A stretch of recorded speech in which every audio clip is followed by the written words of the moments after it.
Hello and welcome ਬੱਚੋ। ਅੱਜ ਆਪਣਾ ਯੂਨਿਟ 2 ਦਾ ਲੈਕਚਰ ਨੰਬਰ 3 ਹੈ ਨਾ। ਉਹਦਾ ਆਪਣੀ ਕਰੰਟ ਇਲੈਕਟ੍ਰਿਸਿਟੀ ਬਾਰੇ ਇਹ ਗੱਲ ਨਹੀਂ ਹੋਈ ਵੀ ਆਪਾਂ ਨੂੰ ਇਹ ਯੂਨਿਟ ਜਿਹੜਾ ਪਹਿਲੇ ਯੂਨਿਟ ਦੇ ਮੁਕਾਬਲੇ ਸਾਈਜ਼ 'ਚ ਕਿੱਡਾ ਗਏ। ਇਹ ਬਹੁਤ ਛੋਟਾ ਯੂਨਿਟ ਹੈ, ਤੁਸੀਂ ਦੇਖ ਲਿਆ ਹੋਣਾ ਜੇ ਤੁਹਾਡੇ ਕੋਲ ਬੁੱਕ ਹੈਗੀ ਹੈ ਤਾਂ। ਐਂਡ ਜਲਦੀ ਉਹਦੇ ਨਾਲੋਂ ਤਾਂ ਬਹੁਤ ਜਲਦੀ ਖਤਮ ਵੀ ਹੋ ਜਾਣਾ। ਪਰ ਇੱਕ ਗੱਲ ਇਹ ਧਿਆਨ 'ਚ ਰੱਖਿਓ ਕਿ ਤੁਸੀਂ ਪ੍ਰੈਕਟਿਸ ਨਾਲ ਦੀ ਨਾਲ ਕਰਦੇ ਜਾਓ। ਇਹਦੇ 'ਚ ਕਨਸੈਪਟ ਬਹੁਤ ਥੋੜੇ ਨੇ। ਜਿਨ੍ਹਾਂ ਬੱਚਿਆਂ ਨੇ ਕੰਪੀਟੀਸ਼ਨ ਦੇਣਾ ਉਹਨਾਂ ਲਈ ਇਹ ਚੈਪਟਰ ਜਿਹੜਾ ਨਾ ਐ ਸਮਝ ਲਓ ਕਿ ਬਹੁਤ ਵਧੀਆ ਹੈ, ਕਿਉਂਕਿ ਥੋੜੇ ਕਨਸੈਪਟ ਨੇ ਐਂਡ ਸਿੱਧਾ ਹੀ ਕੁਐਸਚਨ ਬਣ ਜਾਂਦਾ ਪਹਿਲੇ ਯੂਨਿਟ ਦੇ ਮੁਕਾਬਲੇ। ਪਹਿਲੇ ਯੂਨਿਟ ਤੇ ਮੈਨੂੰ ਤਾਂ ਅਜੇ ਵੀ ਐਂ ਲੱਗਦਾ ਕਿ ਆਪਾਂ ਘੱਟ ਟਾਈਮ ਲਾਇਆ ਹੋਇਆ ਸੀਰੀਅਸਲੀ। ਜੇਕਰ ਕੰਪੀਟੀਸ਼ਨ ਦੀ ਤਿਆਰੀ ਕਰਨੀ ਹੈ ਤਾਂ ਘੱਟੋ ਘੱਟ ਉਹਦੇ ਵਿੱਚ ਮੈਨੂੰ ਇਹ ਲੱਗਦਾ ਕਿ ਮੇਰੇ 8-10 ਲੈਕਚਰ ਅਜੇ ਪੈਂਡਿੰਗ ਨੇ, ਠੀਕ ਹੈ, ਜਿਹੜੇ ਮੈਨੂੰ ਹੋਰ ਦੇਣੇ ਚਾਹੀਦੇ ਨੇ। ਚਲੋ ਗੱਲ ਇਹਦੀ ਕਰਦੇ ਹਾਂ। ਤਾਂ ਇਹ ਜਿਹੜਾ ਆਪਣਾ ਸੈਕੰਡ ਯੂਨਿਟ ਹੈ ਇਹਦੇ ਵਿੱਚ ਆਪਾਂ ਜਿਹੜੇ 2 ਲੈਕਚਰ ਲਾ ਲਏ ਨੇ, ਹੁਣ ਇਹਨਾਂ ਵੀ ਉਵੇਂ ਹੀ ਇਹ ਕਨਸੈਪਟ ਅੱਗੇ ਯੂਜ਼ ਹੁੰਦੇ ਜਾਣੇ। ਥੋੜਾ ਰੀਕੈਪਚੂਲੇਟ ਕਰ ਲੈਂਦੇ ਬੇਟਾ, ਤਾਂ ਜਲਦੀ ਕਰਾਂਗੇ। 2 ਮਿੰਟ ਵੱਧ ਤੋਂ ਵੱਧ ਤੁਹਾਨੂੰ ਦੇਣੇ ਇਸ ਕੰਮ ਲਈ। ਤਾਂ ਕੁਐਸਚਨ ਤੁਹਾਡੇ ਕੋਲ ਸਕਰੀਨ ਤੇ ਨੇ, ਮੈਂ ਟਾਈਮ ਨਹੀਂ ਦਿਆਂਗਾ। ਤੁਸੀਂ ਕੀ ਕਰਨਾ ਕਿ ਪੌਜ਼ ਕਰ ਲੈਣਾ ਵੀਡੀਓ ਨੂੰ, ਪੌਜ਼ ਕਰਕੇ ਕੋਸ਼ਿਸ਼ ਕਰੋ ਕਿ ਆਪ ਆਨਸਰ ਦਿਓ, ਠੀਕ ਹੈ। ਮੈਂ ਆਨਸਰ ਸ਼ੁਰੂ ਕਰਨ ਲੱਗਾ ਬੇਟੇ। ਸੋ ਪਹਿਲਾ ਕੁਐਸਚਨ ਕੀ ਹੈ ਕਿ ਤੁਹਾਡੇ ਕੋਲ Q ਤੇ T 'ਚ ਰਿਲੇਸ਼ਨ ਦਿੱਤਾ ਹੋਇਆ ਹੈ ਤੇ ਇਹ ਪੁੱਛਿਆ ਹੋਇਆ ਕਿ ਵੀ ਜਿਹੜਾ ਇਹ ਰਿਲੇਸ਼ਨ ਇਹਨੂੰ ਵੇਖ ਕੇ ਇਹ ਦੱਸੋ ਕਿ ਕਿਸੇ ਕੰਡਕਟਰ ਵਿੱਚੋਂ ਚੱਲਣ ਵਾਲਾ ਕਰੰਟ ਜਿਹੜਾ ਉਹ ਕਿਸ ਟਾਈਪ ਦਾ ਹੈ, ਯਾਨੀ ਕਿ ਫਲੋ ਆਫ ਚਾਰਜ ਕਿਸ ਟਾਈਪ ਦਾ। ਤਾਂ ਇਹਦਾ ਆਨਸਰ ਹੈਗਾ ਨੋਨ ਸਟੈਡੀ ਫਲੋ। ਇਹ ਆਪਾਂ ਪੜ੍ਹਿਆ ਹੋਇਆ, ਠੀਕ ਹੈ। ਇਹਨੂੰ ਤੁਹਾਨੂੰ ਪਤਾ ਹੋਣਾ ਚਾਹੀਦਾ ਕਿ Q ਤੇ ਜਦੋਂ ਉਧਰ T² ਆ ਜਾਵੇ, T³ ਆ ਜਾਵੇ, ਇਹ ਸਾਰੇ ਨੋਨ ਸਟੈਡੀ ਫਲੋ ਨੂੰ ਹੀ ਰਿਪਰੈਜ਼ੈਂਟ ਕਰਦੇ ਨੇ, ਰਾਈਟ। ਜੇ ਪਾਵਰ 1 ਆਏਗੀ ਤਾਂ ਫਿਰ ਆਨਸਰ ਕੀ ਹੋਏਗਾ ਦੱਸ ਸਕਦੇ ਹੋ, ਸੋਚਣਾ ਇਹਦੇ ਬਾਰੇ। ਅਗਲਾ ਸੈਕਿੰਡ ਕੁਐਸਚਨ ਕੀ ਹੈ ਕਿ ਜਿਹੜੀ ਵੀ ਡ੍ਰਿਫਟ ਵੈਲੋਸਿਟੀ ਹੁੰਦੀ ਹੈ, ਠੀਕ ਹੈ, ਡ੍ਰਿਫਟ ਸਪੀਡ ਰਾਦਰ, ਇਹਦਾ ਜਿਹੜਾ ਆਰਡਰ ਆਫ ਮੈਗਨੀਚਿਊਡ ਕੀ ਹੁੰਦਾ ਹੈ। ਆਰਡਰ ਆਫ ਮੈਗਨੀਚਿਊਡ ਦਾ ਮਤਲਬ ਹੁੰਦਾ ਹੈ ਕਿ ਕਿਸੇ ਨੂੰ ਵੀ 10 ਦੀਆਂ ਪਾਵਰਾਂ 'ਚ ਲਿਖਣਾ, ਨੀਅਰੈਸਟ।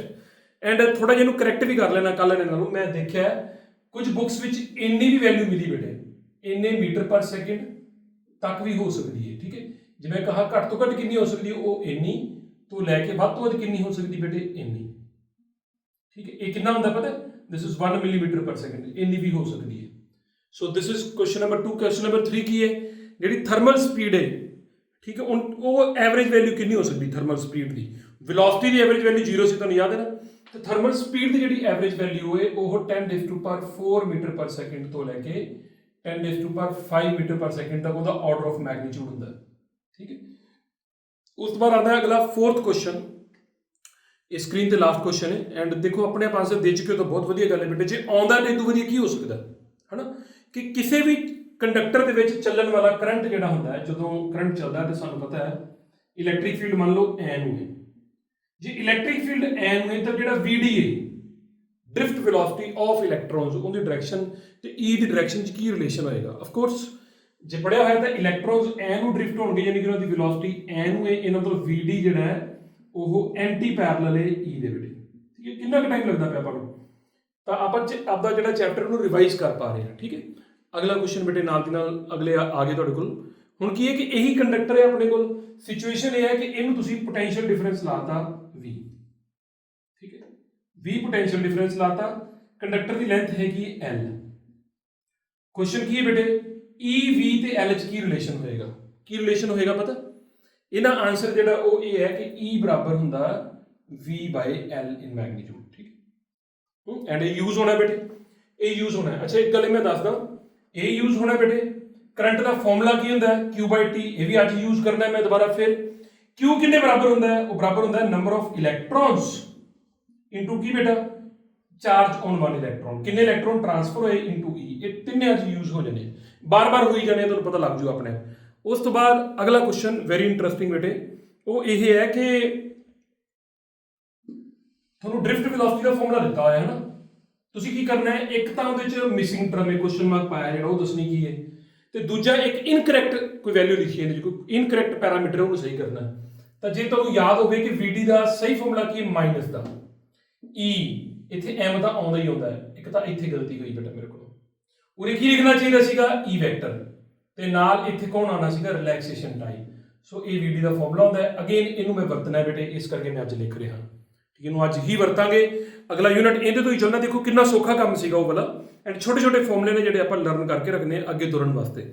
ਸੋ ਬਿਨਾਂ ਟਾਈਮ ਵੇਸਟ ਕੀਤੇ ਇਹ ਇੱਕ ਕੁਐਸਚਨ ਰਹਿ ਗਿਆ, ਆਪਣੇ ਦੇਖ ਲੈਣਾ ਕਿਹੜਾ, ਮੈਂ ਚਾਹੁੰਦਾ ਕਿ ਤੁਸੀਂ ਆਪੇ ਉਹਦਾ ਆਨਸਰ ਦਿਓ। ਸੋ ਇਹਨੂੰ ਤੋੜ ਕੇ ਅੱਗੇ ਤੁਰਾਂਗੇ ਬੇਟੇ। टॉपिक अपना की है कि relationship between current and drift speed. ਆਪਾਂ I ਤੇ VD ਚ ਰਿਲੇਸ਼ਨ ਬਣਾਉਣਾ ਹੈ, ਠੀਕ ਹੈ। Very very very important. ਕਿਉਂ ਇੰਪੋਰਟੈਂਟ ਹੈ ਦੇਖੋ, ਨੰਬਰ 1 ਤੇ ਪੇਪਰ 'ਚ ਆਉਣ ਲਈ ਬਹੁਤ ਇੰਪੋਰਟੈਂਟ ਹੈ, ਪੇਪਰ 'ਚ ਆਉਂਦਾ ਹੈ, ਮਤਲਬ ਰਿਪੀਟਡਲੀ ਆਈ ਹੋ ਜਾਂਦਾ ਇਹ। ਦੂਜੀ ਗੱਲ ਕਿਉਂ ਇੰਪੋਰਟੈਂਟ ਹੈ, ਕਿਉਂਕਿ ਜਿੰਨਾ ਮੈਂ ਅਗਲਾ ਕਰਾਉਣਾ ਹੁੰਦੇ ਤੇ ਸਾਰਾ ਇਹਦੇ ਤੇ ਬੇਸਡ ਹੋ, ਠੀਕ ਹੈ। ਜਿੰਨੇ ਟੌਪਿਕ ਹੋਣਗੇ ਤੁਸੀਂ ਅੱਜ ਆਪਣੇ ਆਪ ਦੇਖ ਲੈਣਾ, ਵਾਰੀ ਵਾਰੀ ਇਹਦਾ ਹੀ ਜ਼ਿਕਰ ਹੋਣਾ। ਸੋ ਅਫਕੋਰਸ ਇਹਦਾ ਮਤਲਬ ਹੈ ਜੇ ਕਰੰਟ ਚਲਾਉਣਾ ਹੈ ਤਾਂ ਮੈਨੂੰ ਇੱਕ ਕੰਡਕਟਰ ਲੈਣਾ ਪੈਣਾ। ਬਹੁਤ ਸੌਖਾ ਟੌਪਿਕ ਹੈ ਬੇਟੇ, ਆਪਾਂ ਖਤਮ ਜਲਦੀ ਵੀ ਕਰ ਦਾਂਗੇ ਇਹਨੂੰ। ਆਹ ਇੱਕ ਕੰਡਕਟਰ ਹੈ ਜਿਹਦੀ ਲੈਂਥ ਬੇਟੇ L ਹੈ, ਠੀਕ ਹੈ। ਜਿਹੜਾ ਇਹਦਾ ਏਰੀਆ ਆਫ ਕ੍ਰੋਸ ਸੈਕਸ਼ਨ ਹੈ ਉਹ ਕਿੰਨਾ ਬੇਟੇ A ਹੈ। ਤੇ ਤੁਹਾਨੂੰ ਦੱਸਿਆ ਸੀ ਇੱਕ ਗੱਲ ਹੋਰ ਰਹਿ ਗਈ ਕਿ ਨੰਬਰ ਡੈਂਸਿਟੀ ਕੀ ਹੁੰਦੀ ਹੈ। ਨੰਬਰ ਡੈਂਸਿਟੀ ਹੁੰਦੀ ਨੰਬਰ ਆਫ ਇਲੈਕਟ੍ਰੋਨਸ ਪਰ ਯੂਨਿਟ ਵੋਲਿਊਮ, ਉਹ ਦਿੱਤਾ ਹੋਇਆ ਹੈ N। ਸੋ N ਕੀ ਹੈ, ਨੰਬਰ ਡੈਂਸਿਟੀ। A ਕੀ ਹੈ ਬੇਟੇ, ਏਰੀਆ ਆਫ ਕ੍ਰੋਸ ਸੈਕਸ਼ਨ। ਬਹੁਤ ਸਾਰੇ ਬੱਚਿਆਂ ਨੂੰ ਏਰੀਆ ਆਫ ਕ੍ਰੋਸ ਸੈਕਸ਼ਨ 'ਚ ਵੀ ਪ੍ਰੋਬਲਮ ਹੁੰਦੀ, ਜਿੱਦਾਂ ਮੈਂ ਤਾਂ ਵਾਰ-ਵਾਰ ਆਪਦੇ ਪੇਪਰ ਚੈੱਕ ਕਰਨ ਦੇ ਐਕਸਪੀਰੀਅੰਸ ਤੋਂ ਦੱਸ ਸਕਦਾ ਕਿ ਉਹਨਾਂ ਨੂੰ ਕ੍ਰੋਸ ਸੈਕਸ਼ਨਲ ਏਰੀਆ ਹੀ ਨਹੀਂ ਪਤਾ ਕੀ ਹੁੰਦਾ। ਜਿਵੇਂ ਹੁਣ ਆਹ ਮਾਰਕਰ ਹੈ, ਹੁਣ ਜੇ ਮੰਨ ਲਓ ਕਿ ਇਹਦੀ ਪਰਫੈਕਟ ਸਿਲੰਡਰੀਕਲ ਸ਼ੇਪ ਹੈ, ਜਿੱਦਾਂ ਮੈਂ ਇਹ ਨਾ ਲੈ ਕੇ ਆਹ ਲੈ ਲਾਂ। ਹੁਣ ਮੰਨ ਲਓ ਕਿ ਪਰਫੈਕਟ ਸਿਲੰਡਰ ਹੈ, ਕ੍ਰੋਸ ਸੈਕਸ਼ਨਲ ਏਰੀਆ ਕੀ ਹੁੰਦਾ, ਆਹ ਜਿਹੜਾ ਬੇਟੇ ਇਹਦਾ ਸਾਰਾ ਕਰਵਡ ਸਰਫੇਸ ਏਰੀਆ, ਆਹ ਕ੍ਰੋਸ ਸੈਕਸ਼ਨ ਹੁੰਦਾ ਇਹਦਾ, ਆਹ ਵਾਲਾ, ਠੀਕ ਹੈ, ਯਾਨੀ ਕਿ ਸਰਕਲ। ਤਾਂ ਕਿਸੇ ਸਿਲੰਡਰ ਦਾ ਕ੍ਰੋਸ ਸੈਕਸ਼ਨ ਕਿਵੇਂ ਦਾ ਬਣੇਗਾ, ਆਹ ਸਰਕਲ, ਠੀਕ ਹੈ। ਇਹੀ ਜੇਕਰ ਮੰਨ ਲਓ ਕਿ ਕਿਊਬੋਇਡ ਹੋਵੇ, ਜਿਵੇਂ ਮੰਨ ਲਓ ਕਿ ਤੁਸੀਂ ਇਹਨੂੰ ਕਿਊਬੋਇਡ ਲੈ ਲਓ, ਤੇ ਆਹ ਜਿਹੜਾ ਇਹਦਾ ਜਿਹੜਾ ਕ੍ਰੋਸ ਸੈਕਸ਼ਨ ਹੈ ਆਹ ਵਾਲਾ ਕਿਹੜੀ ਸ਼ੇਪ ਦਾ ਬਣੇਗਾ, ਰੈਕਟੈਂਗਲ ਦਾ, ਸਮਝਦੇ, ਠੀਕ ਹੈ। ਸੋ ਕ੍ਰੋਸ ਸੈਕਸ਼ਨ ਹੁੰਦਾ ਜਿੱਥੋਂ ਮਤਲਬ ਜਿਹੜਾ ਸਾਹਮਣੇ ਵਾਲਾ ਏਰੀਆ ਵਾਲਾ, ਰਾਈਟ। ਸੋ ਸ਼ੁਰੂ ਕਰਾਂਗੇ ਕਿ A ਕ੍ਰੋਸ ਸੈਕਸ਼ਨਲ ਏਰੀਆ L ਕੀ ਬੇਟੇ ਦੀ ਲੈਂਥ ਹੈ। ਹੁਣ ਅਸੀਂ ਕੀ ਕੀਤਾ ਕਿ ਇਸ ਕੰਡਕਟਰ ਨੂੰ ਚੱਕ ਕੇ ਬੈਟਰੀ ਲਾ ਦਿੱਤੀ ਬੇਟੇ। ਬੈਟਰੀ ਨੇ ਦਿੱਤਾ ਪੋਟੈਂਸ਼ੀਅਲ ਡਿਫਰੈਂਸ ਕਿੰਨਾ, V। ਹੁਣ ਇਸ ਬੈਟਰੀ ਦੇ ਪੋਟੈਂਸ਼ੀਅਲ ਡਿਫਰੈਂਸ ਕਰਕੇ ਇੱਕ ਇਲੈਕਟ੍ਰਿਕ ਫੀਲਡ ਸੈਟਅਪ ਹੋ ਗਿਆ, ਉਹਦਾ ਨਾਮ ਕੀ ਹੈ E। ਦੇਖੋ ਤੁਹਾਨੂੰ ਕਿੰਨਾ ਸੌਖਾ ਲੱਗਦਾ ਸਾਰਾ ਕੁਝ, ਜਿਹੜੇ ਆਪਾਂ ਕੁਐਸਚਨ ਕੀਤੇ ਸੀ ਉਹਨਾਂ ਦਾ ਮਤਲਬ ਹੈ। ਸਾਨੂੰ ਪਤਾ ਹੈ ਕਿ ਇਹਨਾਂ ਤਿੰਨਾਂ 'ਚ ਕੀ ਰਿਲੇਸ਼ਨ ਹੈ ਬੇਟੇ, ਵੀ ਨੋ ਦਿਸ ਕਿ E ਬਰਾਬਰ ਹੁੰਦਾ V/L। ਇਹਨੂੰ ਵੈਸੇ ਹੀ ਨੰਬਰ 1 ਪਾ ਕੇ ਰੱਖ ਲਓ, ਲੋੜ ਪਏਗੀ ਇਹਦੀ। Is that okay. ਅਗਲੀ ਗੱਲ, ਹੁਣ ਤੁਹਾਨੂੰ ਇਹ ਕਿਹਾ ਗਿਆ ਕਿ ਕਰੰਟ ਤੇ ਡ੍ਰਿਫਟ ਸਪੀਡ 'ਚ ਰਿਲੇਸ਼ਨ ਬਣਾਓ। ਮੇਰੀ ਗੱਲ ਸਮਝ ਗਏ। ਹੁਣ ਡ੍ਰਿਫਟ ਸਪੀਡ ਕੀ ਹੈ, ਇਹਦੀ ਡੈਫੀਨੇਸ਼ਨ ਕਲੀਅਰ ਹੋਣੀ ਚਾਹੀਦੀ। ਡ੍ਰਿਫਟ ਸਪੀਡ ਉਹ ਸਪੀਡ ਹੈ ਐਵਰੇਜ ਜਿਹਦੇ ਨਾਲ ਇਲੈਕਟ੍ਰੋਨਸ ਇੱਕ ਐਂਡ ਤੋਂ ਦੂਜੇ ਐਂਡ ਵੱਲ ਡ੍ਰਿਫਟ ਹੋ ਕੇ ਜਾਂਦੇ ਨੇ, ਐਵਰੇਜ। ਹੁਣ ਐਵਰੇਜ ਸਪੀਡ ਦੇ ਵੀ ਫਾਰਮੂਲੇ ਨੇ ਬੇਟਾ, ਇੱਕ ਤਾਂ VD ਦਾ ਜਿਹੜਾ ਆਪਾਂ ਫਾਰਮੂਲਾ ਪੜਿਆ, ਇੱਕ +1 ਇਹ ਸਿਖਾਉਂਦੀ ਹੈ ਕਿ ਵੀ ਨੋ ਕਿ ਜਿਹੜੀ ਐਵਰੇਜ ਸਪੀਡ ਹੁੰਦੀ ਨਾ ਉਹ ਬਰਾਬਰ ਹੁੰਦੀ total distance by total time. Total distance ਕਿੰਨਾ ਕਵਰ ਹੋਏਗਾ ਜਦੋਂ ਇਲੈਕਟ੍ਰੋਨ ਇੱਥੋਂ ਇੱਥੇ ਪਹੁੰਚਣਗੇ, ਉਹ ਹੈਗਾ L। ਅਸੀਂ ਲਿਆ ਹੋਇਆ ਬੇਟੇ। ਐਂਡ ਮੰਨ ਲਓ ਕਿ ਇੱਥੋਂ ਲੈ ਕੇ ਇੱਥੋਂ ਤੱਕ ਪਹੁੰਚਣ ਦੇ ਇਲੈਕਟ੍ਰੋਨ ਨੂੰ ਜਿਹੜਾ ਟਾਈਮ ਲੱਗ ਜਾਂਦਾ ਉਹ ਕਿੰਨਾ ਲੱਗ ਜਾਂਦਾ, T। ਸੋ ਐਵਰੇਜ ਸਪੀਡ ਆ ਵੀ ਹੁੰਦੀ ਹੈ total distance by total time. Is that okay.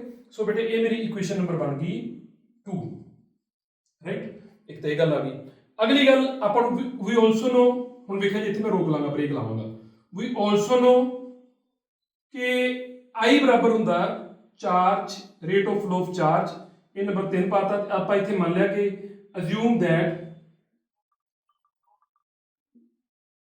ਕਿ ਜਿਹੜਾ ਫਲੋ ਹੈ ਉਹ ਕੀ ਹੈ, ਸਟੱਡੀ ਹੈ, ਠੀਕ ਹੈ। Is that okay. ਹੁਣ ਆਪਾਂ ਨਾ ਇਹਨਾਂ ਦੋਨਾਂ ਦੀ ਰਿਸ਼ਤੇਦਾਰੀ ਬਣਾਉਣੀ, ਕਿਉਂਕਿ ਟੌਪਿਕ ਹੀ ਇਹ ਐਂ ਚੱਲੀਦਾ ਹੁੰਦਾ, ਦਿਮਾਗ ਲਾਈਦਾ ਕਿ ਜੀ ਸਾਨੂੰ ਇਹਨਾਂ ਦੋਨਾਂ ਦੀ ਰਿਸ਼ਤੇਦਾਰੀ ਚਾਹੀਦੀ ਹੈ। ਸਮਹਾਉ ਇਹ ਦੋਨਾਂ ਦੀ ਰਿਸ਼ਤੇਦਾਰੀ ਬਣਾਉਣੀ, ਕਿਉਂਕਿ ਕੁਐਸਚਨ ਹੀ ਇਹੀ ਹੈ। ਤਾਂ ਮੈਂ I ਨੂੰ ਪੁੱਛਦਾ ਵੀ I ਐਕਚੁਅਲੀ ਤੂੰ ਕਿਵੇਂ ਕੱਢੀਦਾ ਤੇਰਾ। ਕਹਿੰਦਾ ਦੇਖੋ ਮੇਰਾ ਇੱਕ ਸਿੰਪਲ ਜਿਹਾ ਤਰੀਕਾ ਇਹ ਹੈ ਕਿ ਜੇ ਤੁਸੀਂ ਇਹ ਕਰ ਦਿਓ ਨਾ ਕਿ ਕਿੰਨਾ ਚਾਰਜ ਇਹਨੂੰ ਟਾਈਮ ਨਾਲ ਡਿਵਾਈਡ ਕਰ ਦਿਓ, ਇਹ ਲੱਭ ਕੇ ਲਿਆਓ ਵੀ ਕਿੰਨਾ ਚਾਰਜ ਇੱਥੋਂ ਇੱਥੇ ਤੱਕ ਫਲੋ ਕਰਕੇ ਚਲਾ ਗਿਆ। ਅਸੀਂ ਕਿ ਚਾਰਜ ਕਿਵੇਂ ਕੱਢੀਦਾ ਯਾਰ, ਕਹਿੰਦਾ ਤੁਹਾਨੂੰ ਚਾਰਜ ਦਾ ਫਾਰਮੂਲਾ ਨਹੀਂ ਆਉਂਦਾ। ਦੇਖੋ ਚਾਰਜ ਕੱਢਣਾ ਨਾ, ਕਹਿੰਦਾ ਚਾਰਜ ਪਤਾ ਕਿਵੇਂ ਕੱਢੀਦਾ, ਉਹ ਐਂ ਕੱਢੀਦਾ ਕਿ ਨੰਬਰ ਆਫ ਕਿੰਨੇ ਇਲੈਕਟ੍ਰੋਨਸ ਲੰਘ ਗਏ ਇਨਟੂ ਕੀ ਲਿਖੋਗੇ, charge on 1 electron, Q N ਹੀ ਹੁੰਦਾ।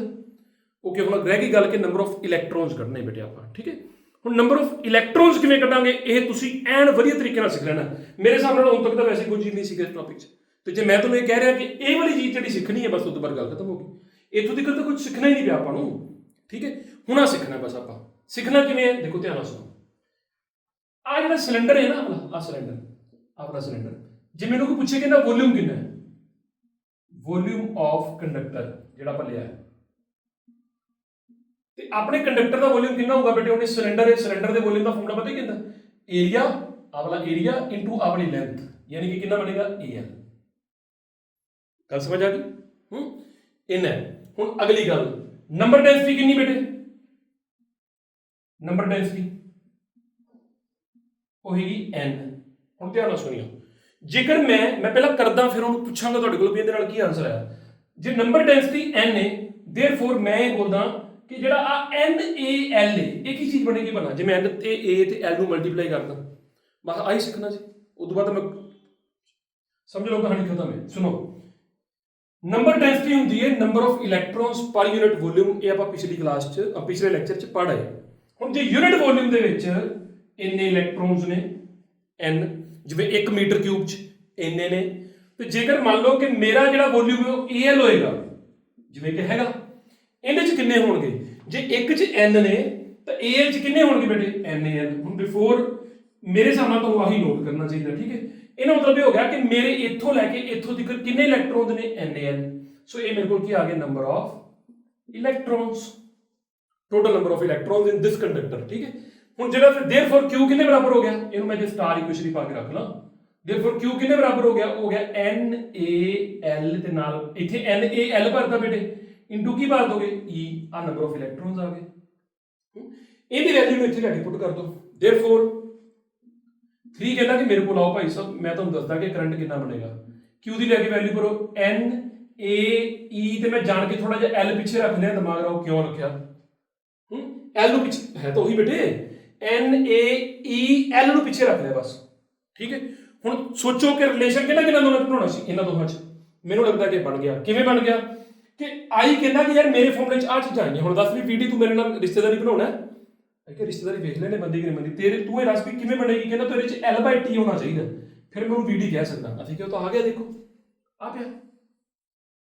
ਇਹਦਾ ਮਤਲਬ ਇਹ ਹੋ ਗਿਆ ਕਿ I ਕਿੰਨੇ ਬਰਾਬਰ ਹੋ ਗਿਆ? NaE, ਤੇ ਇਹਦੀ ਜਗ੍ਹਾ ਲਿਖੀ ਪਾਓਗੇ ਬੇਟੇ VD, ਰਾਈਟ। ਗੱਲ ਸਮਝ ਆ ਗਈ ਤੁਹਾਨੂੰ? ਹੁਣ ਇੱਥੇ ਇੱਕ ਗੱਲ ਨੋਟ ਕਰ ਲੈਣੀ ਪਲੀਜ਼ ਸਾਰਿਆਂ ਨੇ, ਇਹ ਰਿਲੇਸ਼ਨ ਬਣ ਗਿਆ ਬੇਟੇ। ਇਹ ਬਸ ਇਹਨੂੰ ਇੱਕ ਮਿਊਜ਼ਿਕ ਵਾਂਗ ਯਾਦ ਰੱਖ ਲਓ ਕਿ ਆਹ ਕੀ ਨੰਬਰ ਡੈਂਸਿਟੀ ਹੈ, NaEVD, ਇਹ ਕਰੰਟ ਹੁੰਦਾ। ਹੁਣ ਮੈਂ ਜਿਹੜੀ ਤੁਹਾਨੂੰ ਗੱਲ ਕਹਿ ਰਿਹਾ ਕਿ ਇਸੇ ਟੌਪਿਕ ਨੇ ਮੈਗਨੇਟਿਜ਼ਮ 'ਚ ਦੁਬਾਰਾ ਫੇਰ ਆਉਣਾ, ਤੀਜੇ ਯੂਨਿਟ 'ਚ ਫੇਰ ਆਉਣਾ। ਜਿਹੜੇ ਬੱਚੇ ਨੇ ਹੁਣ ਵਧੀਆ ਕਰ ਲਿਆ ਉਹਨੂੰ ਦੁਬਾਰਾ ਲੋੜ ਹੀ ਨਹੀਂ ਪੈਣੀ। ਸਮਝਦੇ ਹੋ ਨਾ ਗੱਲ ਨੂੰ? ਤਾਂ ਹੈ ਕੀ ਸੀਗਾ? ਬਸ ਜੋ ਮੈਂ ਵੇਖਾਂ ਤਾਂ ਸਾਰੇ ਜਿਹੜਾ ਝਵੇਲਾ ਪਾਇਆ, ਅਲਟੀਮੇਟਲੀ ਤਾਂ ਕਰੰਟ ਲਿਖਣਾ ਚਾਹੀਦਾ। ਜਦੋਂ ਤੁਸੀਂ ਘਰ ਪ੍ਰੈਕਟਿਸ ਕਰੋਗੇ ਤਾਂ ਕਰੰਟ ਹੁੰਦਾ ਚਾਰਜ ਅਪੋਨ ਟਾਈਮ। ਚਾਰਜ ਨੂੰ ਪੁੱਛਿਆ ਤੂੰ ਕਿੰਨੇ ਬਰਾਬਰ ਹੈ? ਕਹਿੰਦਾ ਮੈਂ ਉਹ ਹਾਂ। ਅਸੀਂ ਕਿਹਾ ਨੰਬਰ ਆਫ ਇਲੈਕਟ੍ਰੋਨਸ ਕਿਵੇਂ ਕੱਢੀਏ? ਤੁਹਾਨੂੰ ਤਰੀਕਾ ਸਿਖਾਤਾ। ਜਦੋਂ ਨੰਬਰ ਆਫ ਇਲੈਕਟ੍ਰੋਨਸ ਕੱਢ ਲਏ, Q ਦੇ ਵਿੱਚ ਬੈਕ ਭਰਿਆ, Q ਆ ਗਿਆ, Q ਦੀ ਵੈਲਿਊ ਭਰੀ, ਉਸ ਤੋਂ ਬਾਅਦ ਬਸ ਇਹਨੂੰ ਯੂਜ਼ ਕੀਤਾ ਤੇ ਕਰੰਟ ਆ ਗਿਆ। ਓਕੇ, ਕਲੀਅਰ ਹੋ ਗਿਆ? ਅੱਛਾ, ਮੈਂ ਜਿਹੜੀ ਗੱਲ ਇੰਪੋਰਟੈਂਟ ਕਹਿ ਰਿਹਾ ਸੀ ਉਹ ਸੁਣ ਲਓ। ਕਰੰਟ ਕਿੱਧਰ ਚੱਲਦਾ ਹੁੰਦਾ ਹੈ? ਜਿਹੜਾ ਆਪਣਾ ਕਨਵੈਨਸ਼ਨਲ ਕਰੰਟ ਹੈ ਉਹ ਹਮੇਸ਼ਾ ਐਂ ਚੱਲਦਾ ਹੁੰਦਾ ਬੇਟੇ। ਵੈਸੇ ਦੱਸ ਰਿਹਾ, ਗੱਲ ਨੂੰ ਧਿਆਨ ਨਾਲ ਸਮਝਣਾ। ਕਰੰਟ ਇਹ ਯੂਜ਼ ਕਰਾਂਗੇ ਅੱਗੇ ਜਾ ਕੇ, ਕਿਤੇ ਨਾ ਕਿਤੇ ਕਰੰਟ ਐਂ ਚੱਲਦਾ ਹੈ, ਤੇ ਜਿਹੜੇ ਇਲੈਕਟ੍ਰੋਨਸ ਨੇ ਉਹਨਾਂ ਦੀ ਡ੍ਰਿਫਟ ਸਪੀਡ ਜਿਹੜੀ ਹੈ, ਉਹਦੀ ਡ੍ਰਿਫਟ ਵੈਲੋਸਿਟੀ ਦੀ ਡਾਇਰੈਕਸ਼ਨ ਕਿੱਧਰ ਹੁੰਦੀ ਹੈ? ਉਹ ਐਨ ਹੁੰਦੀ ਹੈ ਨਾ। ਇਹਦਾ ਮਤਲਬ ਇਹ ਕਿ ਅੱਗੇ ਜਾ ਕੇ ਮੈਂ ਕਦੀ ਨਾ ਕਦੀ ਇਹ ਗੱਲ ਵਰਤਾਂਗਾ ਕਿ ਕਰੰਟ ਦੀ ਡਾਇਰੈਕਸ਼ਨ ਤੇ ਡ੍ਰਿਫਟ ਵੈਲੋਸਿਟੀ ਦੀ ਡਾਇਰੈਕਸ਼ਨ ਇਲੈਕਟ੍ਰੋਨਾਂ ਦੀ ਕੀ ਹੁੰਦੀ ਹੈ? ਆਪੋਜ਼ਿਟ। ਇਹ ਅਜੇ ਤੁਸੀਂ ਲਿਖ ਕੇ ਰੱਖ ਸਕਦੇ ਹੋ ਕਿਤੇ ਵੀ, ਉਦੋਂ ਤੁਹਾਡੇ ਦਿਮਾਗ ਨੇ ਆਪੇ ਘੰਟੀ ਵਜਾ ਦੇਣੀ ਕਿ ਪੜ੍ਹੀ ਹੋਈ ਹੈ ਗੱਲ ਇਹ, ਠੀਕ ਹੈ। ਸੋ ਇਹ ਬੇਟੇ ਟੌਪਿਕ ਖਤਮ ਹੋਇਆ, ਅੱਗੇ ਚੱਲਦੇ ਹਾਂ।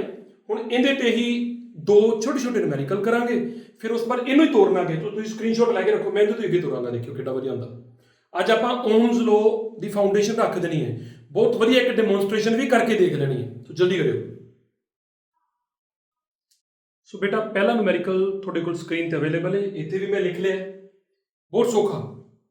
ਕਰੰਟ ਗਿਵਨ ਹੈ ਕੰਡਕਟਰ ਚੋਂ, ਕ੍ਰੋਸ ਸੈਕਸ਼ਨਲ ਏਰੀਆ ਗਿਵਨ ਹੈ, ਨੰਬਰ ਡੈਂਸਿਟੀ ਗਿਵਨ ਹੈ, ਡ੍ਰਿਫਟ ਸਪੀਡ ਕੱਢਣੀ। ਇਹ ਬੜਾ ਸੌਖਾ ਹੈ। ਕਿਵੇਂ? ਆਪਾਂ ਸਿੱਧਾ ਫਾਰਮੂਲਾ ਲਾਉਣਾ ਹੈ ਕਿ I ਬਰਾਬਰ ਹੁੰਦਾ ਹੈ ANEVD। ਬੋਲੀ ਚਲੋ ਪ੍ਰੈਕਟਿਸ ਕਰ ਲਓ ਕਿਉਂਕਿ ਉਹਨੇ ਆਉਣਾ ਹੀ ਆਉਣਾ ਬਾਰ-ਬਾਰ। I ਕਿੰਨਾ ਬੇਟੇ? ਚਲੋ VD ਕੱਢਣਾ ਹੈ, VD ਕਿੰਨੇ ਬਰਾਬਰ ਆ ਗਿਆ? I/ANE। I ਕਿੰਨੇ ਬਰਾਬਰ ਹੈ ਕੋ ਬੇਟੇ? 18। A ਕਿੰਨਾ ਬੇਟੇ? ਹੁਣ ਇੱਥੇ ਧਿਆਨ ਚ ਰੱਖਿਓ, ਇਹ ਮਿਲੀਮੀਟਰ ਸਕੁਆਇਰ ਚ। ਹੁਣ ਮਿਲੀ ਦਾ ਮਤਲਬ ਕਿ 2 ਮੂਰੇ ਰੱਖੋ, ਮਿਲੀਮੀਟਰ ਜਿਹੜਾ ਹੁੰਦਾ ਨਾ ਇਹ ਹੁੰਦਾ 10⁻³ ਮੀਟਰ। ਤਾਂ ਕਿੰਨਾ ਬਣ ਗਿਆ ਬੇਟੇ? 2 ਇੰਟੂ ਆ 10⁻³ ਕਿੰਨੀ ਬਣ ਜਾਏਗੀ? -6 ਇੰਨੇ ਕੀ ਮੀਟਰ ਸਕੁਆਇਰ, ਠੀਕ ਹੈ। ਸੋ ਇੱਥੇ ਭਰਾਂਗੇ 2 ਇੰਟੂ 10⁻⁻6। ਇਹ ਦੀ ਵੈਲਿਊ ਭਰੇਗੀ, n ਭਰਾਓ। n ਕਿੰਨਾ ਨੰਬਰ ਡੈਂਸਿਟੀ? ਨੰਬਰ ਡੈਂਸਿਟੀ ਹੈਗੀ 9 ਇੰਟੂ 10⁻28। ਤੇ E ਇਲੈਕਟ੍ਰੋਨ ਤੇ ਚਾਰਜ, ਹੁਣ ਕਿੰਨਾ ਕੁ ਯਾਦ ਕਰਾਵਾਂ ਦੱਸੋ, ਠੀਕ ਹੈ। ਹੁਣ ਤੁਹਾਡੇ ਚ ਕਈਆਂ ਨੂੰ ਹੋ ਸਕਦਾ ਹੈ, ਕਈ ਬੱਚਿਆਂ ਨੂੰ ਇਹ ਲੱਗਦਾ ਹੁੰਦਾ ਕਿ ਨਿਊਮੈਰੀਕਲ ਔਖੇ ਨੇ। ਨਿਊਮੈਰੀਕਲ ਔਖੇ ਨਹੀਂ ਹੁੰਦੇ, ਨਿਊਮੈਰੀਕਲ ਐਕਚੁਅਲੀ ਜ਼ਿਆਦਾ ਸੌਖੇ ਨੇ। ਜਦੋਂ ਪੇਪਰ 'ਚ ਸਕੋਰ ਕਰੀਏ ਨਾ, ਸਭ ਤੋਂ ਜ਼ਿਆਦਾ ਮਾਰਕਸ ਇਹਨਾਂ 'ਚ ਹੀ ਆਉਂਦੇ ਨੇ। ਸਭ ਤੋਂ ਘੱਟ ਟਾਈਮ ਨੂਮੈਰੀਕਲ ਕਰਨ ਨੂੰ ਲੱਗਦਾ, ਬਟ ਪ੍ਰੈਕਟਿਸ ਪਹਿਲਾਂ ਕਰਨੀ ਪੈਂਦੀ ਹੈ ਨਾ।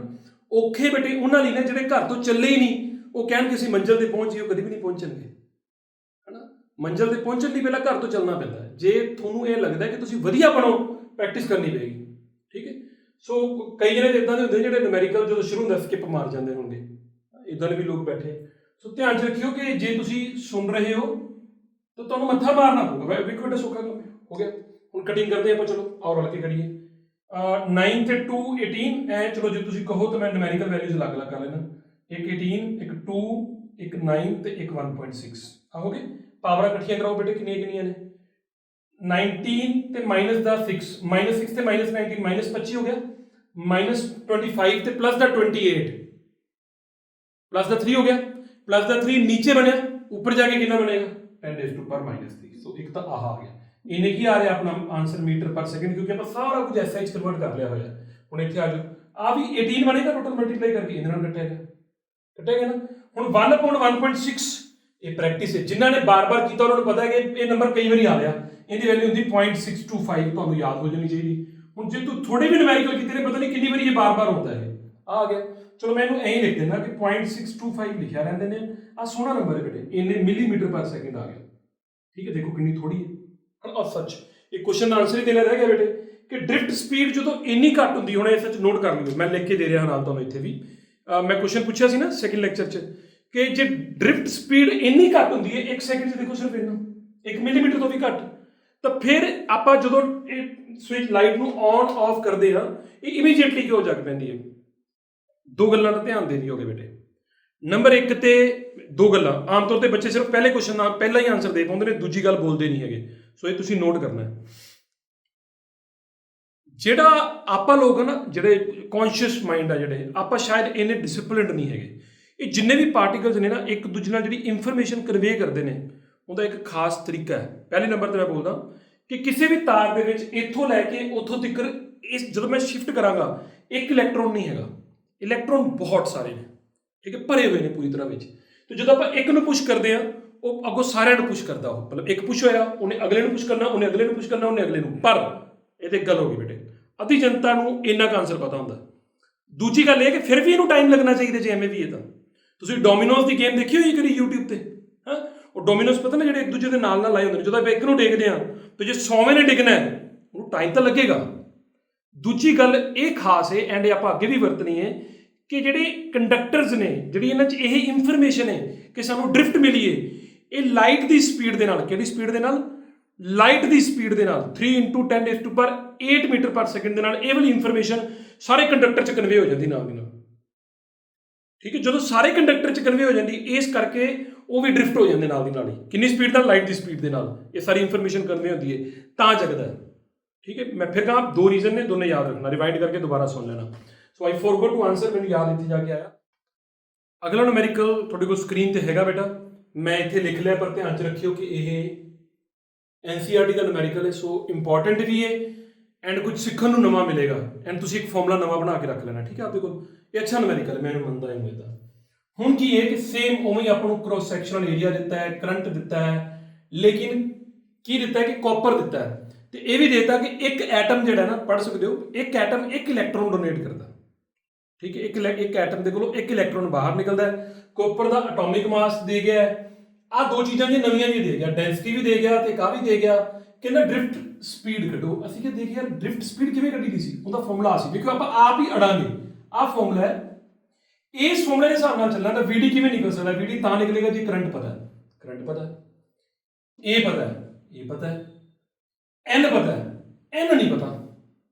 E ਤਾਂ ਵੈਸੇ ਗਿਫਟ 'ਚ ਮਿਲਦਾ ਆਪਾਂ ਨੂੰ। ਸੋ ਬੇਸਿਕਲੀ ਆਪਾਂ ਨੂੰ ਆਹ ਜਿਹੜੀ ਮੁਸ਼ੱਕਤ ਕਰਨੀ ਪੈਣੀ ਹੈ, ਜਿਹੜੀ ਮਿਹਨਤ ਕਰਨੀ ਪੈਣੀ, ਇਸ ਇਨਫੋਰਮੇਸ਼ਨ ਤੋਂ ਆਪਾਂ ਨੂੰ N ਕੱਢਣਾ ਪੈਣਾ, ਠੀਕ ਹੈ। ਸੋ ਇਹੀ ਸਿੱਖਣਾ ਆਪਾਂ। And again NCERT the numerical ਹੈ, ਅੱਛਾ ਤਾਂ ਹੋਊਗਾ ਹੀ ਆਫਕੋਰਸ। ਪਹਿਲਾ ਨੂਮੈਰੀਕਲ ਇਹਦੀ ਤਿਆਰੀ ਸੀ, ਸਮਝ ਲੈਣਾ, ਠੀਕ ਹੈ। ਕਿਵੇਂ ਕੱਢਾਂਗੇ ਸੁਣਿਓ ਬਹੁਤ ਧਿਆਨ ਨਾਲ, ਗੱਲ ਨੂੰ ਸਮਝਣਾ, ਠੀਕ ਹੈ। N ਕੀ ਚੀਜ਼ ਹੁੰਦੀ ਹੈ? ਨੰਬਰ ਆਫ ਇਲੈਕਟ੍ਰੋਨਸ ਪਰ ਯੂਨਿਟ ਵੋਲਿਊਮ। ਹੁਣ ਤੁਹਾਨੂੰ ਇਹ ਪਤਾ ਹੋਣਾ ਚਾਹੀਦਾ ਹੈ ਕਿ ਜੇਕਰ ਮੈਂ 63.5 ਗ੍ਰਾਮ ਆਫ ਕਾਪਰ ਲਾਂ, ਜਿੰਨਾ ਕਿਸੇ ਦਾ ਐਟੋਮਿਕ ਮਾਸ ਹੋਵੇ, ਜਿਵੇਂ ਇੱਥੇ ਆਪਾਂ ਹੁਣ ਕਾਪਰ ਦੇ ਐਟਮਸ ਲੈ ਰਹੇ ਹਾਂ, ਜੇ ਆਪਾਂ ਇੰਨੇ ਗ੍ਰਾਮ ਲੈ ਲਈਏ ਨਾ ਤਾਂ ਹੈਜ਼ ਇੰਨੇ ਐਟਮਸ ਬੇਟੇ, ਤੁਹਾਨੂੰ ਪਤਾ ਨਾ ਕੀ ਹੁੰਦਾ, ਇਹ ਐਵੋਗੈਡਰੋ ਨੰਬਰ ਹੈ, ਇੰਨੇ ਐਟਮਸ। ਠੀਕ ਹੈ, ਮਤਲਬ ਤੁਸੀਂ ਕੈਮਿਸਟਰੀ ਪੜ੍ਹਦੇ ਹੋ, ਨਹੀਂ ਪੜ੍ਹਿਆ ਹੋਇਆ, ਨਹੀਂ ਆਉਂਦਾ, ਮੇਰੀ ਗੱਲ ਧਿਆਨ ਨਾਲ ਸੁਣ ਲੈਣਾ ਬਸ। ਠੀਕ ਹੈ, ਜੇਕਰ ਤੁਸੀਂ ਕਾਪਰ ਇੰਨੇ ਗ੍ਰਾਮ ਲਓ ਨਾ, ਜਿੰਨਾ ਕਿਸੇ ਦਾ ਐਟੋਮਿਕ ਮਾਸ ਹੁੰਦਾ, ਜੇ ਉਹਨਾਂ ਸਬਸਟੈਂਸ ਲੈ ਲਓ ਤਾਂ ਉਹਦੇ ਚ ਐਵੋਗੈਡਰੋ ਨੰਬਰ ਦੇ ਬਰਾਬਰ ਐਟਮਸ ਆ ਗਏ। ਠੀਕ ਹੈ, ਅਗਲੀ ਗੱਲ, ਜੇਕਰ ਮੈਂ 1 ਗ੍ਰਾਮ ਲਾ ਬੇਟੇ ਸਬਸਟੈਂਸ, ਫਿਰ ਨੰਬਰ ਆਫ ਐਟਮਸ ਕਿੰਨੇ ਹੋਣਗੇ? ਉਹ ਹੋਣਗੇ, ਜੇ 1 ਕਰੋਗੇ ਤਾਂ ਉਧਰ ਜਾ ਕੇ ਕੀ ਹੋ ਜਾਊਗਾ? ਡਿਵਾਈਡ। ਧਿਆਨ ਨਾਲ ਸੁਣੀ ਚੱਲਣਾ ਗੱਲ ਨੂੰ।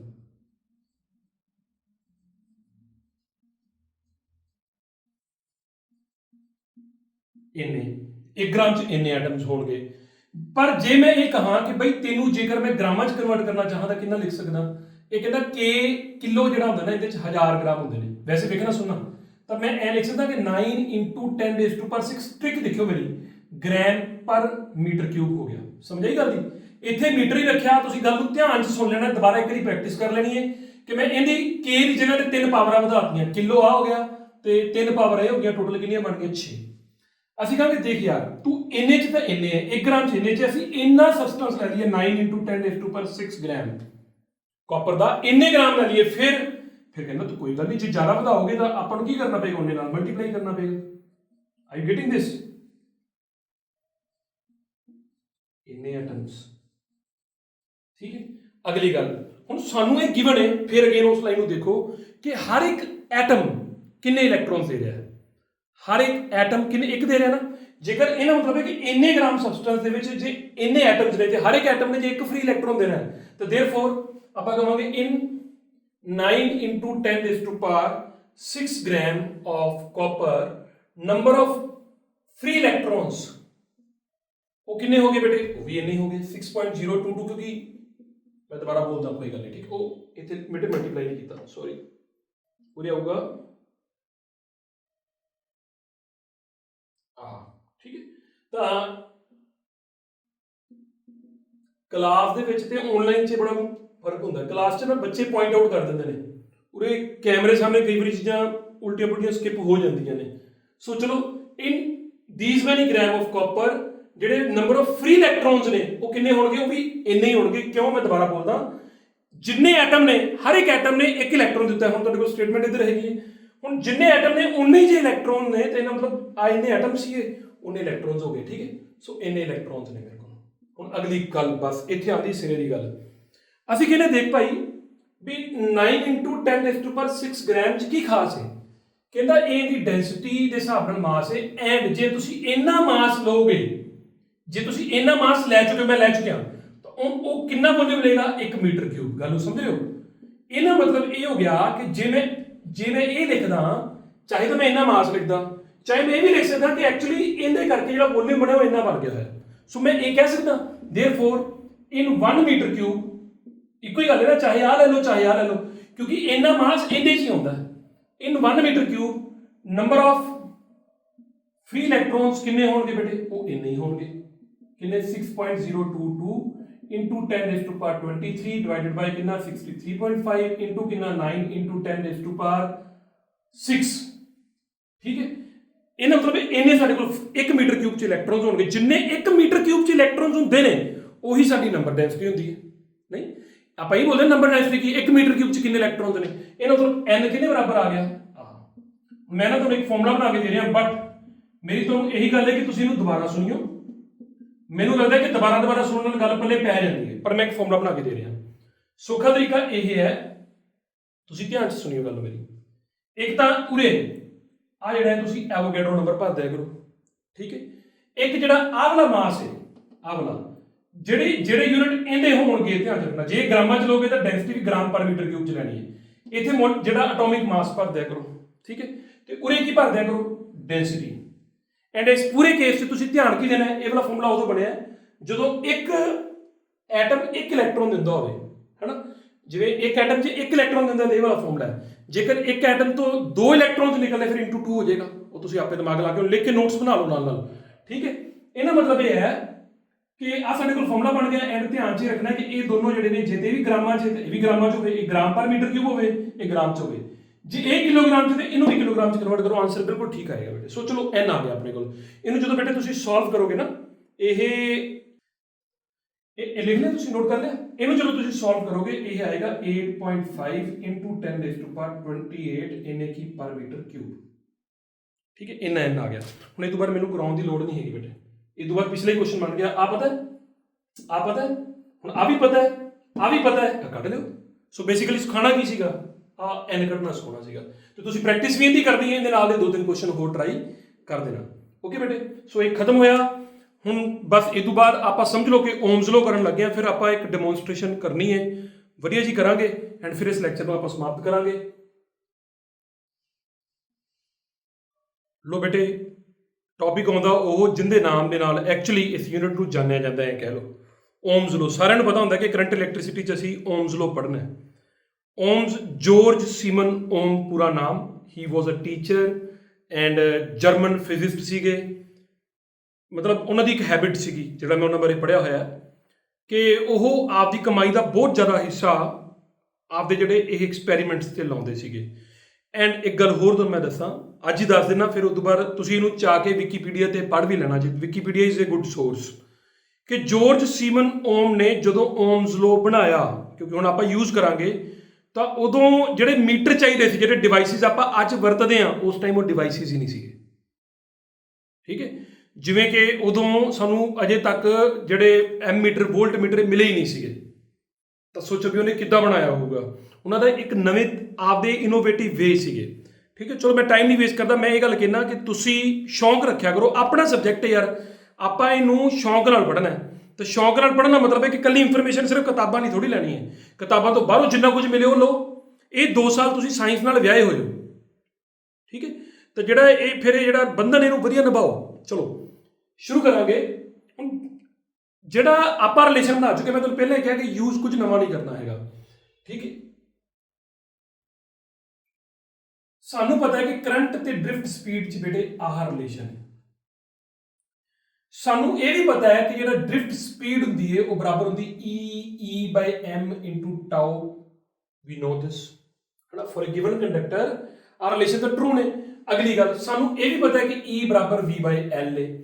ਹੁਣ ਓਮਸ ਲੋ ਜੇ ਤੁਹਾਨੂੰ 10th ਕਲਾਸ ਵਾਲਾ ਯਾਦ ਹੈ, ਤੁਹਾਨੂੰ ਇੰਨੀ ਗੱਲ ਤਾਂ ਯਾਦ ਹੋਣੀ ਹੈ ਕਿ 10th ਕਲਾਸ 'ਚ ਤੁਸੀਂ ਐਂ ਜੇ ਪੜ੍ਹਦੇ ਹੁੰਦੇ, ਬਾਕੀ ਗੱਲਾਂ ਮੇਰੇ ਤੇ ਛੱਡ ਦਿਓ ਬਸ। ਕਿ ਜਿੰਨਾ ਜ਼ਿਆਦਾ ਕਰੰਟ ਉਨਾ ਜ਼ਿਆਦਾ ਪੋਟੈਂਸ਼ੀਅਲ ਡਿਫਰੈਂਸ, ਜਾਂ ਜਿੰਨਾ ਜ਼ਿਆਦਾ ਪੋਟੈਂਸ਼ੀਅਲ ਡਿਫਰੈਂਸ ਉਨਾ ਜ਼ਿਆਦਾ ਕਰੰਟ। ਇਹ ਦੋਨੋਂ ਇੱਕ ਦੂਜੇ ਦੇ ਡਾਇਰੈਕਟਲੀ ਪ੍ਰੋਪੋਰਸ਼ਨਲ ਨੇ। ਸੋ ਇਹਨੂੰ ਕਿਵੇਂ ਕਰਾਂਗੇ ਆਪਾਂ? ਹੁਣ ਦੇਖਿਓ, I ਤੇ V 'ਚ ਰਿਲੇਸ਼ਨ ਬਣਾਉਣ ਵਾਸਤੇ ਪਹਿਲਾਂ ਮੈਂ VD ਦੀ ਵੈਲਿਊ ਇੱਥੇ ਭਰਦਾ। ਇਹ ਨੰਬਰ 1 ਪਾ ਲਓ। ਇਹਨੂੰ ਐਂ ਕਰੋ, ਇਥੋਂ ਇਹਨੂੰ ਇੱਥੇ ਵਰਤ ਕੇ VD ਦੀ ਵੈਲਿਊ ਪਹਿਲੇ ਬਣਾ ਲਓ ਕਿ VD ਫਿਰ ਪਤਾ ਕਿੰਨੇ ਬਰਾਬਰ ਹੋ ਗਿਆ, E/m। ਇੱਥੇ ਇੱਕ ਟੌ ਵੀ ਰੱਖ ਲਓ ਨਾਲ, ਜਿਹੜਾ ਆ ਕੈਪੀਟਲ E ਸੀ ਇਹਦੀ ਜਗ੍ਹਾ ਤੇ V/L ਰੱਖ ਲਓ। ਦਿਮਾਗ ਲੈ ਚਲੋ ਵੀ ਮੈਂ ਐਵੇਂ ਕਿਉਂ ਕਰਦਾ ਪਿਆ। ਇਹਨੂੰ ਨੰਬਰ 2 ਪਾ ਲਓ। ਹੁਣ VD ਤੇ ਜਾ ਕੇ ਉੱਥੇ ਵੈਲਿਊ ਭਰੋ।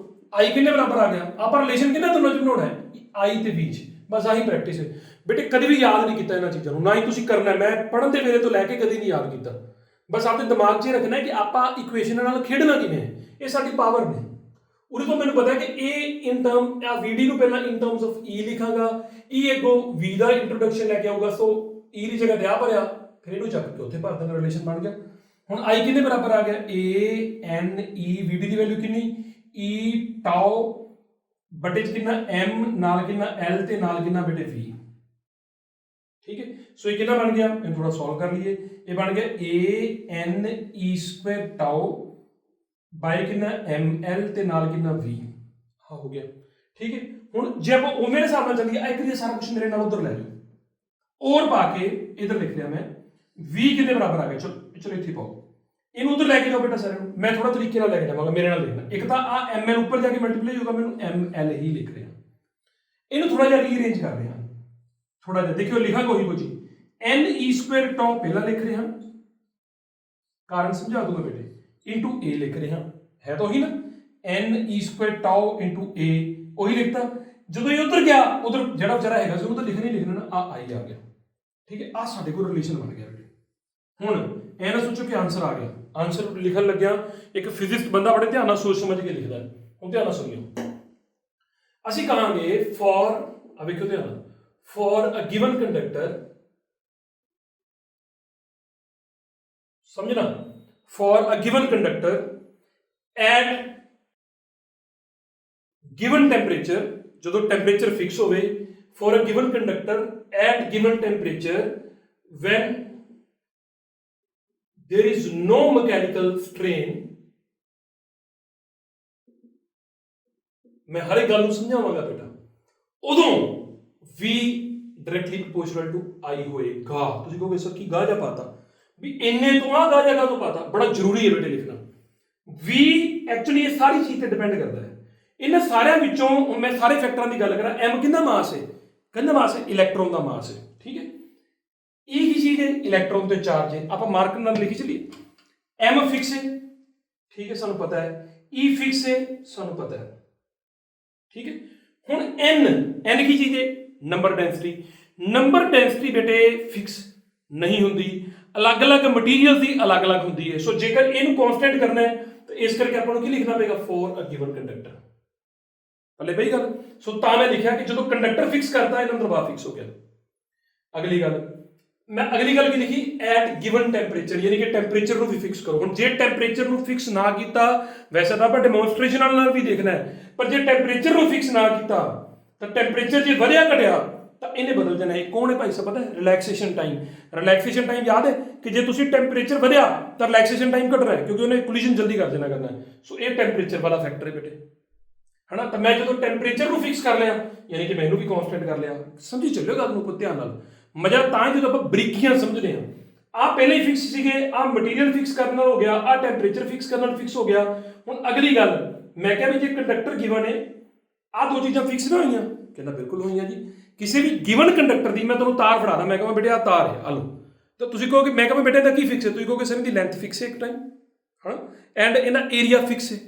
मैं कहना पुत्त बिल्कुल ठीक है, लेकिन फिर आ कातों लिखा कि when there is no mechanical strain, ये बिल्कुल ठीक लिखा कि फिजिकल कंडीशनां नहीं बदलनियां, यानी कि ये ना होवे कि तुसीं इहनूं खिंच के, जे खिंच के ओम्स लो नाल बैटरी लाई बैठे हो, ਜਾਂ ਸਮਹਾਓ ਇਹਦੇ ਤੇ ਕੋਈ ਸਟ੍ਰੇਨ ਹੈ, ਉਹਦੇ ਨਾਲ ਕੀ ਹੋਊਗਾ ਬੇਟੇ, ਇਹਦੀਆਂ ਡਾਇਮੈਂਸ਼ਨਾਂ ਚੇਂਜ ਹੋ ਜਾਂਦੀਆਂ।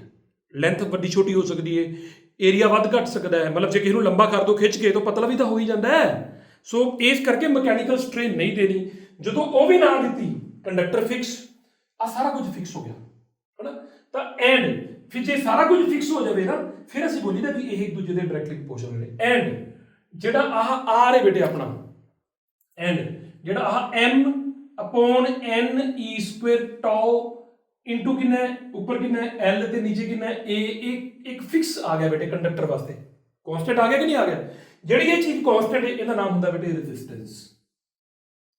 ਇਹਨੂੰ ਹੀ ਰੈਜ਼ਿਸਟੈਂਸ ਕਹਿੰਦੇ ਨੇ। ਹੁਣ 10th ਕਲਾਸ ਨਾਲੋਂ ਪੋਤੜੇ ਜ਼ਿਆਦਾ ਖੁੱਲਦੇ ਨੇ, ਐ ਲੱਗਦਾ ਯਾਰ ਚੀਜ਼ਾਂ ਨਵੀਆਂ ਸਿੱਖ ਰਹੇ ਹਾਂ। ਠੀਕ ਹੈ, 10th ਕਲਾਸ ਤੱਕ ਇਹ ਲੈਵਲ ਨਹੀਂ ਆਉਂਦਾ। Okay, so V is directly proportional to I when this thing is constant. ठीक है, इन मतलब साडा रिलेशन की बन गया, और ਅਸੀਂ ਇਸੇ ਨੂੰ ਐ ਲਿਖ ਸਕਦੇ ਹਾਂ ਕਿ V ਬਰਾਬਰ ਕਿੰਨੇ ਆ ਗਿਆ ਬੇਟੇ, ਉਹ ਆ ਗਿਆ R into I। Is that okay? और इथों ਆਪਾਂ R ਕਿੰਨੇ ਬਰਾਬਰ ਲਿਖ ਸਕਦੇ ਹਾਂ, ਉਹ ਆ ਗਿਆ V by I। ਉੱਪਰਲੀਆਂ ਸਾਰੀਆਂ ਕੰਡੀਸ਼ਨਾਂ ਜੇ ਫਿਕਸ ਨੇ ਤਾਂ ਜਿਵੇਂ ਜਿਵੇਂ ਇਹ ਵਧੇਗਾ ਉਵੇਂ ਉਵੇਂ ਇਹ ਵਧੇਗਾ। ਸਮਝਦੇ ਹੋ? ਇਹਦਾ ਮਤਲਬ ਹੈ ਕਿ ਇਹਨਾਂ ਦੋਹਾਂ ਦੀ ਰੇਸ਼ੋ ਜਿਹੜੀ ਹੈ ਉਹਨੇ ਫਿਕਸ ਰਹਿਣਾ अंडर दोज कंडीशंस। मैं बार बार वही कह रहा, देखो तुम ध्यान सोचो, मैं कल इतने भी रोक सकता, मैं बार बार उत्थे जाना, इन्होंने तो वो बहुत इंपॉर्टेंट गल है। So for a given conductor जेकर वो सारी कंडीशनां सही ने, तो जिवें जिवें V ਵਧੇਗਾ उवें उवें I ਵਧੇਗਾ। ਇਹਦਾ मतलब R ने की रहना है, फिक्स्ड कांस्टेंट। ਹੁਣ ਇਹ ਜਿਹੜਾ ਨਾ ਆ ਵਾਲਾ, ਇਹਨੂੰ ਅਸੀਂ ਕਹਿੰਦੇ ਵੀ ਇਹ ਇੱਕ ਤਰੀਕੇ ਦੀ ਕੀ ਹੁੰਦੀ ਹੈ, ਇਹ actually measure of obstruction। Measurement समझਦੇ ਹੋ? Measure of obstruction। obstruction मतलब पता क्या होता है? रुकावट। posed by किन्ने पेश की बेटे, the material of the conductor to the flow of electrons। मैं जो कंडक्टर की गल करा था, ठीक है, इलैक्ट्रॉन्स के फ्लो में जी obstruction आई, ਜਿਹਨੂੰ ਤੁਸੀਂ ਸਮਝਣਾ ਹੋਵੇ ਨਾ, ਇਹਨੂੰ ਇਦਾਂ ਸਮਝੋ, ਇਹ ਅਲੱਗ-ਅਲੱਗ ਮਟੀਰੀਅਲ ਵਾਸਤੇ ਅਲੱਗ-ਅਲੱਗ ਹੋਏਗੀ ਬੇਟਾ। ਅਲੱਗ-ਅਲੱਗ ਮਟੀਰੀਅਲ, ਇੱਕੋ ਮਟੀਰੀਅਲ ਦੀ ਜੇ ਤੁਸੀਂ ਲੈਂਥ ਏਰੀਆ ਅਲੱਗ-ਅਲੱਗ ਲੈ ਲੋਗੇ ਤਾਂ ਵੀ ਅਲੱਗ-ਅਲੱਗ ਆਏਗੀ। ਸੋ ਜਿਵੇਂ ਮੈਂ ਇਹਨੂੰ ਇਦਾਂ ਲੈਣਾ, ਇਹ ਕਰੀਏ, ਇਹਦੇ ਤੇ ਹੀ ਡੈਮੋਨਸਟ੍ਰੇਸ਼ਨ ਕਰਕੇ ਫਿਰ ਅਗਲੀਆਂ ਗੱਲਾਂ ਬਾਅਦ ਚ ਕਰਾਂਗੇ, ਤਾਂ ਕਿ ਮੈਂ ਡਿਟੇਲ ਚ ਤੁਹਾਡੇ ਨਾਲ ਗੱਲ ਕਰ ਸਕਾਂ।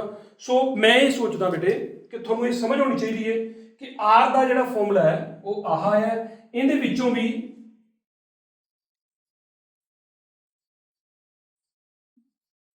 ਜਿਹੜੀ ਆ ਚੀਜ਼ ਹੈ ਨਾ, ਇਹਦੇ ਬਾਰੇ ਧਿਆਨ ਨਾਲ ਸੋਚੋ ਵੀ ਇਹਨੂੰ, ਇਹਦੇ ਬਾਰੇ ਕੁਝ ਗੱਲ ਕਹਿ ਸਕਦੇ ਆਪਾਂ?